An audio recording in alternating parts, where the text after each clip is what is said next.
Welcome to day 174 of 66 and 26, our journey to read through all 66 books of the Bible in 2026.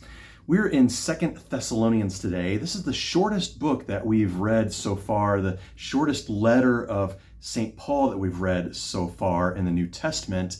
And it's a follow-up to a letter that Paul wrote to the Christians of the city of Thessalonica. Thessalonica is in present-day Greece. One of the things that was going on is a heavy persecution among the Romans, the Greeks, and likely the Jews also, who were persecuting Christians in Thessalonica. And Paul's writing again to this church, to the Christians there, to encourage them in the midst of that persecution, to say, keep strong, keep fighting. The Lord will have his reward ready for us when that day of the Lord comes, that final day, the day of judgment, the last day.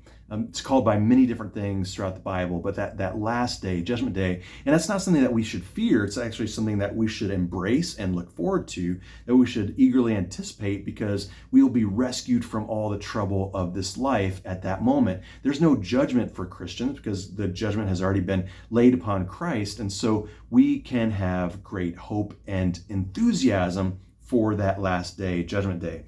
The other thing that is happening in Thessalonica is that for some reason, whether people have said it out loud or by letters that were supposedly from Paul, but actually were not from Paul, they were believing that the day of the Lord has already come, that day has come and they've been left behind to suffer forever and ever. And Paul's saying, no. The day of the Lord has not yet come. That will come at a day when it is obvious and no one will miss it. Like a thief in the night, as Jesus says, Jesus will come and we will all be brought into his kingdom as believers without fear.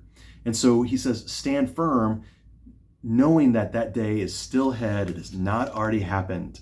And then finally in chapter 3, Paul is addressing those who are probably because they're expecting the day of the Lord to come so quickly that they have given up doing all work, and that includes work of proclaiming the gospel for those who don't know the good news of Jesus Christ. And Paul is saying, no, continue this work, and just like you've seen me and my companions who work and never relied on anybody else, but continue to do work even as we preach the gospel, so give yourselves to the work that God has given you to do until that day when he brings us home to his eternal kingdom.